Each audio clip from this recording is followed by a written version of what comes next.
അമൃത് Veni life kit presents daily news സായാഹ്ന വാർത്തകൾ powered by Pulimoottil silks KSFE in association with Joyalukkas. ഇത്തവണ first അടിക്കില്ലേ നമ്മള്?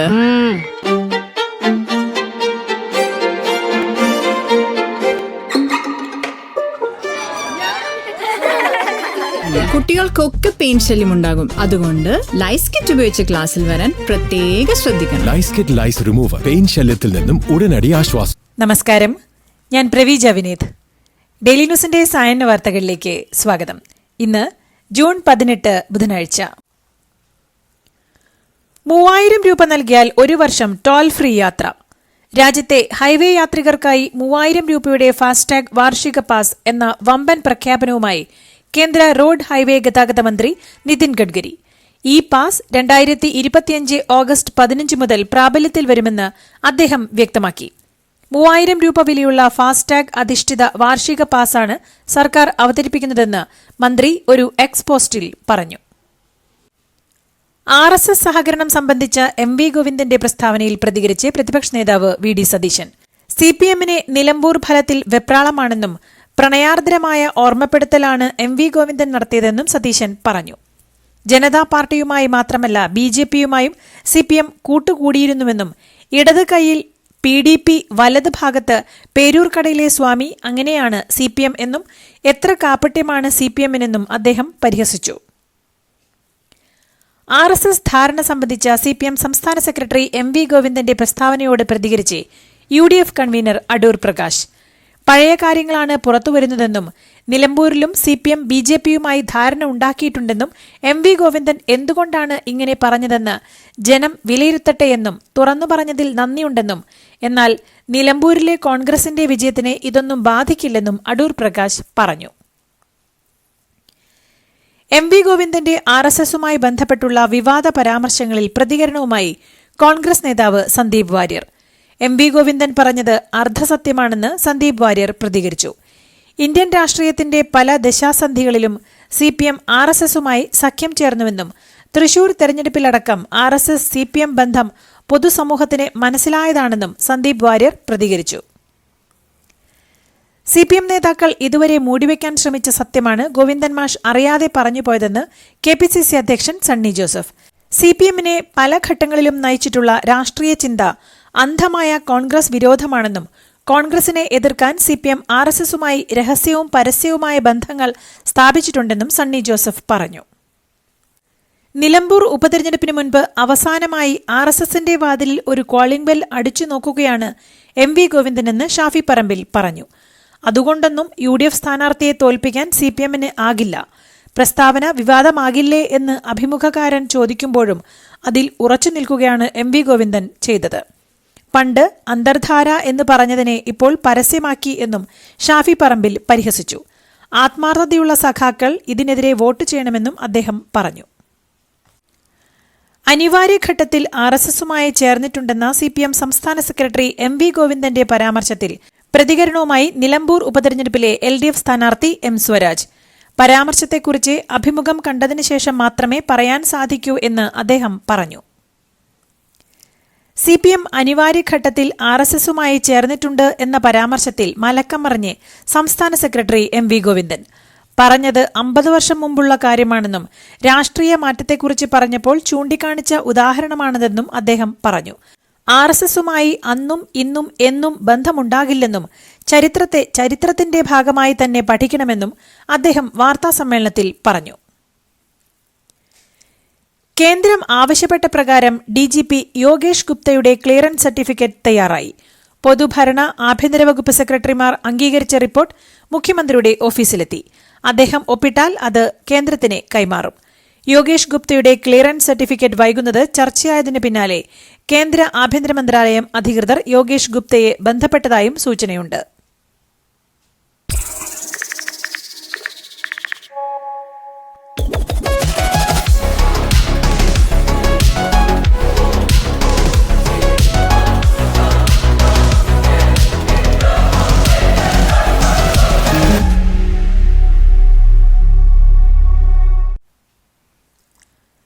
അറബിക്കടലിൽ മുൻ ദിവസങ്ങളെ അപേക്ഷിച്ച് കാലവർഷക്കാറ്റിന്റെ ശക്തി കുറയുന്നു.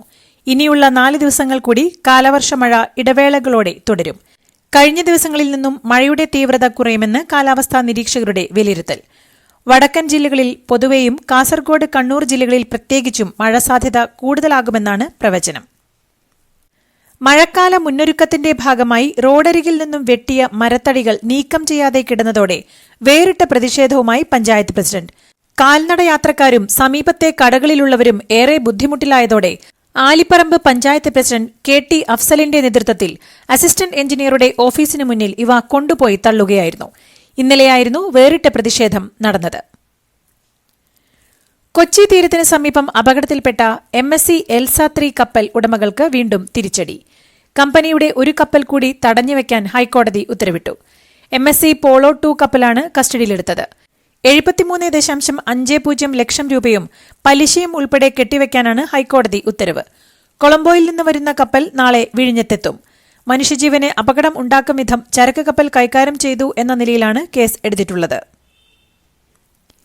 ഇന്ത്യയിൽ ആദ്യമായി സ്പൈനൽ മസ്കുലാർ അട്രോഫി രോഗം ബാധിച്ച കുഞ്ഞിന് ജനിച്ച് ദിവസങ്ങൾക്കുള്ളിൽ പ്രീ സിംപ്റ്റമാറ്റിക് ചികിത്സ നൽകി കേരളം. അപൂർവ രോഗചികിത്സയിൽ നിർണായക ചുവടുവയ്പ്പാണിത്. രാജ്യത്തിന്റെ മാതൃകയായി ലോക നിലവാരത്തിലുള്ള നൂതന ചികിത്സ നൽകിയ മുഴുവൻ ടീം അംഗങ്ങളെയും ആരോഗ്യവകുപ്പ് മന്ത്രി വീണ ജോർജ് അഭിനന്ദിച്ചു. സ്വകാര്യ പെട്രോൾ പമ്പുകളിലെ ശുചിമുറികൾ പൊതു ശൌചാലയങ്ങളായി ഉപയോഗിക്കുന്നതിനെതിരെ ഇടക്കാല ഉത്തരവുമായി കേരള ഹൈക്കോടതി. സ്വകാര്യ പെട്രോൾ പമ്പ് ഉടമകളുടെ ആവശ്യം അംഗീകരിച്ചാണ് ഹൈക്കോടതിയുടെ തീരുമാനം.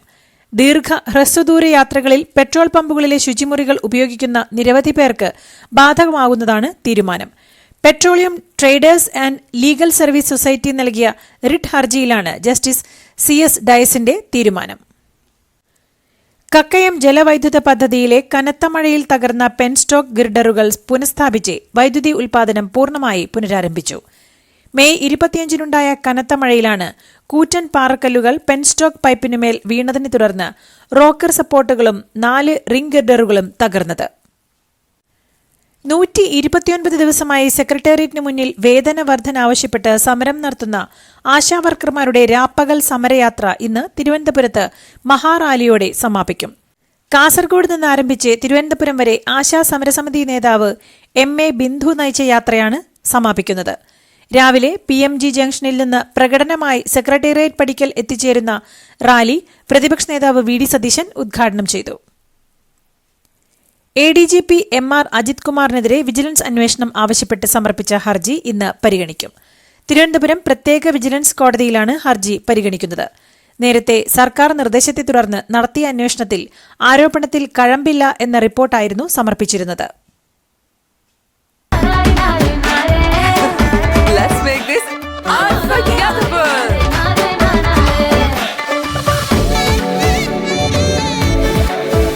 Make every wedding unforgettable with Joya Lucas Diamond Wedding Collection. Joya Lucas, world's favorite jeweler. പൊതുവിദ്യാലയങ്ങളിൽ +1 ക്ലാസുകൾ ആരംഭിക്കുന്നതോടൊപ്പം വെല്ലുവിളികളെ അതിജീവിക്കാൻ വിദ്യാർത്ഥികളെ പ്രാപ്തരാക്കുന്നതിനുള്ള കൂടെയുണ്ട് കരുത്തേകാൻ പദ്ധതിക്കും തുടക്കമാവുകയാണെന്ന് പൊതുവിദ്യാഭ്യാസ വകുപ്പ് മന്ത്രി V ശിവൻകുട്ടി പറഞ്ഞു. ഹയർ സെക്കൻഡറി 1ാം വർഷ വിദ്യാർത്ഥികൾക്കുള്ള സംസ്ഥാനതല പ്രവേശനോത്സവം വരവേൽപ്പ് 2025 Thycaud government model boys higher secondary സ്കൂളിൽ ഉദ്ഘാടനം ചെയ്യുകയായിരുന്നു മന്ത്രി. സംസ്ഥാനത്ത് വർദ്ധിച്ചുവരുന്ന പോക്സോ ലഹരി കേസുകളുടെ അന്വേഷണത്തിന് പ്രത്യേക വിഭാഗം രൂപവൽക്കരിച്ചു. 20 പോലീസ് ജില്ലകളിലും DYSP, narcotic cell and gender justice എന്ന തസ്തിക സൃഷ്ടിച്ച് സർക്കാർ ഉത്തരവിറക്കി. കേരള തീരത്തിനടുത്ത് മുങ്ങിയ MSC കപ്പലിലെ ഇന്ധന ടാങ്കുകളുടെ എണ്ണ നീക്കാനാവാത്തത് അപകട സാധ്യതയായി തുടരുന്നു. സ്ഥിതി കൂടുതൽ വഷളാകും മുൻപ് സമയബന്ധിതമായി എണ്ണ നീക്കാനുള്ള ഒരുക്കങ്ങൾ തുടരുന്നുണ്ട്. സങ്കീർണമായ സാഹചര്യം കണക്കിലെടുത്ത് കപ്പലുടമകൾ പുതുതായി കരാർ നൽകിയ സ്ഥാപനമാകും ഇനി എണ്ണ നീക്കാനുള്ള പ്രവർത്തനങ്ങൾ നടത്തുക. പ്രധാനമന്ത്രി നരേന്ദ്രമോദിയുടെ കാനഡ സന്ദർശനം ഫലപ്രദമെന്ന വിലയിരുത്തലിൽ കേന്ദ്ര വിദേശകാര്യ മന്ത്രാലയം. G7 ഉച്ചകോടിയിൽ വിവിധ വിഷയങ്ങളിൽ മികച്ച ചർച്ചകൾ നടന്നതിനു പുറകെ ഉച്ചകോടിക്ക് പുറത്തും ചർച്ചകളുണ്ടായി. ഇന്ത്യ കാനഡ ഉഭയകക്ഷി ബന്ധവും ചർച്ചയായെന്ന് വിദേശകാര്യ മന്ത്രാലയം അറിയിച്ചു. കാനഡ സന്ദർശനം പൂർത്തിയാക്കി പ്രധാനമന്ത്രി ക്രൊയേഷ്യയിലേക്ക് നീങ്ങി. അഹമ്മദാബാദ് വിമാനാപകടത്തിൽ മരിച്ച 190 പേരുടെ മൃതദേഹം DNA പരിശോധനയിലൂടെ തിരിച്ചറിഞ്ഞെന്ന് ഗുജറാത്ത് സർക്കാർ അറിയിച്ചു. ഇതിൽ 123 പേർ ഇന്ത്യക്കാരാണ്. 7 പോർച്ചുഗീസ് പൌരന്മാർ, 27 UK പൌരന്മാർ, 1 കാനഡ പൌരൻ, 4 നാട്ടുകാർ എന്നിവരുടെ മൃതദേഹമാണ് തിരിച്ചറിഞ്ഞത്. മരിച്ച കൂടുതൽ യാത്രക്കാരെ തിരിച്ചറിയാനുള്ള നടപടികൾ ഊർജിതമായി തുടരുകയാണ്. തിരിച്ചറിഞ്ഞ മറ്റുള്ളവരുടെ മൃതദേഹങ്ങൾ ഉടൻ കൈമാറും. മരിച്ച മലയാളി നഴ്സ് രഞ്ജിതയുടെ DNA ഫലം ഇതുവരെ ലഭ്യമായിട്ടില്ല. പശുക്കടത്ത് ആരോപിച്ച് ഗോസംരക്ഷകരുടെ ആൾക്കൂട്ട ആക്രമണത്തിന് ഇരയായ യുവാക്കളിൽ ഒരാൾ മരിച്ചു. മധ്യപ്രദേശിലെ റൈസൻ ജില്ലയിലെ മെഹ്ഗാവ് സ്വദേശിയായ ജുനൈദ് ആണ് മരിച്ചത്. മർദ്ദനത്തിൽ ഗുരുതര പരിക്കേറ്റ് തീവ്രപരിചരണ വിഭാഗത്തിൽ ചികിത്സയിലായിരുന്നു യുവാവ്. കഴിഞ്ഞ ദിവസം രാവിലെയാണ് ജുനൈദ് മരണപ്പെട്ടത്. ജൂൺ 5-നാണ് മെഹ്ഗാവ് ക്ഷേത്രത്തിന് സമീപത്ത് വെച്ച് ജുനൈദും മറ്റൊരു യുവാവും ഗോസംരക്ഷകരുടെ ആക്രമണത്തിന് ഇരയാകുന്നത്. തമിഴ്നാട്ടിൽ വീണ്ടും ട്രെയിൻ അട്ടിമറി ശ്രമമെന്ന് സംശയം. ഈറോഡ് ചെന്നൈ ഏർക്കാട് എക്സ്പ്രസ് ട്രെയിൻ അട്ടിമറിക്കാനുള്ള ശ്രമമാണ് നടന്നത്. ട്രെയിൻ വരുന്നതിനു മുമ്പായി റെയിൽവേ ട്രാക്കിൽ വലിയ ഇരുമ്പ് കമ്പി കയറ്റിവയ്ക്കുകയായിരുന്നു. ഇതുകണ്ട് ലോക്കോ പൈലറ്റ് ട്രെയിൻ പെട്ടെന്ന് നിർത്തിയതിനാൽ വൻ ദുരന്തമാണ് ഒഴിവായത്. ആന്ധ്രാപ്രദേശിലെ ശ്രീഹരിക്കോട്ടയിലുള്ള സതീഷ് ധവാൻ ബഹിരാകാശ നിലയത്തിൽ നിന്ന് വിക്ഷേപിച്ച യൂറോപ്പിന്റെ ബഹിരാകാശ ദൌത്യമായ പ്രോബ 3 ബഹിരാകാശത്ത് വെച്ച് ആദ്യ കൃത്രിമ സൂര്യഗ്രഹണം സൃഷ്ടിച്ചു. സൂര്യന്റെ അന്തരീക്ഷത്തിലെ ഏറ്റവും പുറമേയുള്ളതും ചൂടേറിയതുമായ പ്രഭാവലയത്തെക്കുറിച്ച് പഠിക്കാനുള്ള ദൌത്യമാണ് പ്രോബ 3. കൺഗ്രാചുലേഷൻസ്. മിടുക്കിയാട്ടോ. പൈലറ്റ് ആവണമെന്ന് പറയണേ. അവളുടെ ആഗ്രഹമല്ലേ, അവള് പറക്കട്ടെ. ചെലവ് എത്രയാന്ന്? KSFEയുടെ പുതിയ ഹാർമണി ചുറ്റി ചേരണം. കണ്ണടച്ചു തുറക്കും മുമ്പ് അവളുടെ +2 കഴിയില്ലേ. കടം വാങ്ങാതെയും സ്ഥലം വിൽക്കാതെയും കുട്ടികളെ പഠിപ്പിക്കാം. KSFE ഹാർമണി ചിട്ടികൾ. KSFE ഹാർമണി ചുറ്റിയിൽ ചേരുന്ന 100 ഭാഗ്യശാലികൾക്ക് സിംഗപ്പൂർ യാത്ര സൗജന്യം. നിരുപാധികം കീഴടങ്ങണമെന്ന ഡൊണാൾഡ് ട്രംപിന്റെ അന്ത്യശാസനം തള്ളി ഇറാൻ. ശത്രുവിനു മുന്നിൽ കീഴടങ്ങാൻ ഉദ്ദേശിക്കുന്നില്ലെന്ന് ഇറാന്റെ പരമോന്നത നേതാവ് ആയത്തുള്ള അലി ഖമനേയി പറഞ്ഞു. ശത്രുവിനു മുന്നിൽ മുട്ടുമടക്കില്ലെന്നാണ് ഇറാന്റെ നിലപാട്. ഇറാനെതിരായ ഇസ്രായേൽ ആക്രമണത്തിൽ അമേരിക്കയും പങ്കുചേരുമെന്ന സൂചന ശക്തം. ഇറാൻ ആണവായുധം ഉണ്ടാക്കുന്നതിന്റെ തൊട്ടരികിൽ എത്തിയെന്നും അത് അനുവദിക്കില്ലെന്നും ഡൊണാൾഡ് ട്രംപ് പ്രഖ്യാപിച്ചു. നിരുപാധികം കീഴടങ്ങണമെന്ന ട്രംപിന്റെ അന്ത്യശാസനം ഇറാൻ തള്ളിയതിനെ തുടർന്നാണ് ട്രംപിന്റെ പ്രസ്താവന. ഇസ്രായേലുമായുള്ള സംഘർഷം രൂക്ഷമാകുന്നതിനിടെ ഇറാൻ പരമോന്നത നേതാവ് ആയത്തുള്ള അലി ഖമേനിയെ തന്റെ പ്രധാന അധികാരങ്ങൾ ഇറാനിയൻ സൈന്യത്തിന് കൈമാറിയെന്ന് റിപ്പോർട്ട്. സുപ്രധാന തീരുമാനങ്ങളെടുക്കാൻ സൈനിക പരമോന്നത കൌൺസിലായ ഇസ്ലാമിക് റെവല്യൂഷണറി ഗാർഡ് കോർപ്സിനെ അധികാരം നൽകിയെന്നാണ് റിപ്പോർട്ട്. ഇസ്രായേൽ ഇറാൻ സംഘർഷം ശക്തമായി തുടരുന്ന സാഹചര്യത്തിൽ ഇസ്രായേലിലെ ജെറുസലേമിലുള്ള അമേരിക്കൻ എംബസി 3 ദിവസത്തേക്ക് അടച്ചിടും. അമേരിക്കൻ സ്റ്റേറ്റ്സ് ഡിപ്പാർട്ട്മെന്റ് ഇത് സംബന്ധിച്ച അറിയിപ്പ് ഇന്നലെ നൽകി. ഇന്നു മുതൽ ജൂൺ 20 വെള്ളിയാഴ്ച വരെയാണ് എംബസി അടച്ചിടുന്നത്. ഇന്തോനേഷ്യൻ നഗരമായ ബാലിയിലേക്കുള്ള എയർ ഇന്ത്യ വിമാനം അഗ്നിപർവ്വത സ്ഫോടനത്തെ തുടർന്ന് തിരിച്ചു പറന്നു.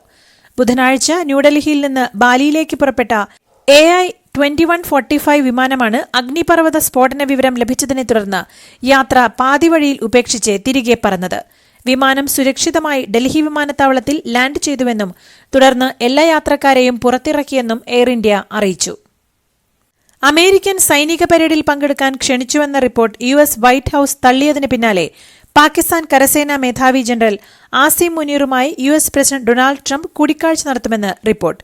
ഇന്ന് വൈറ്റ് ഹൌസിൽ വെച്ച് നടക്കുന്ന ഉച്ചഭക്ഷണത്തിന് ട്രംപ് മുനീറിനെ സ്വീകരിക്കുമെന്ന് വിവിധ ഏജൻസികളെ ഉദ്ധരിച്ച് NDTV റിപ്പോർട്ട് ചെയ്യുന്നു. ഇറാനിൽ നിന്നും പൌരന്മാരെ ഒഴിപ്പിക്കാൻ തുടങ്ങി വിവിധ ലോകരാജ്യങ്ങൾ. ഇറാനിൽ പഠിച്ചിരുന്ന ഇന്ത്യൻ വിദ്യാർത്ഥികളുമായി അർമേനിയയിൽ നിന്നുള്ള ആദ്യ വിമാനം ഇന്ന് ഇന്ത്യയിലേക്കെത്തും. 110 ഇന്ത്യൻ മെഡിക്കൽ വിദ്യാർത്ഥികളെ അർമേനിയയുടെ തലസ്ഥാനമായ യെരവാനിലെത്തിച്ചു. ഇവിടെ നിന്ന് ഇവരെ ഇന്ന് ദില്ലിയിലെത്തിക്കും. വ്യോമമേഖല അടച്ചിരിക്കുന്നതിനാൽ ടെഹ്റാനിൽ നിന്ന് 148 കിലോമീറ്റർ അകലെ ക്വാം നഗരത്തിലെത്തിച്ചാണ് ഇന്ത്യക്കാരെ അതിർത്തി കടത്തുന്നത്.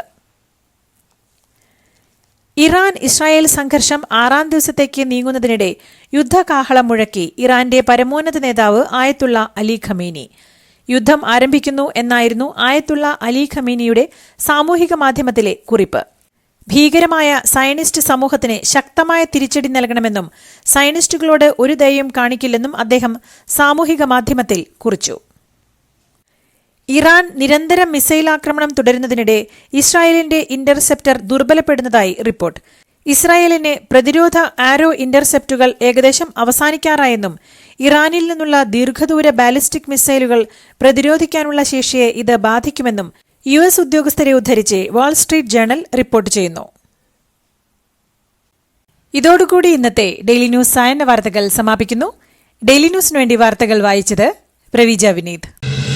ഡെയിലി ന്യൂസ് ലൈവ്.in വാർത്തകൾ വിരൽ തുമ്പിൽ.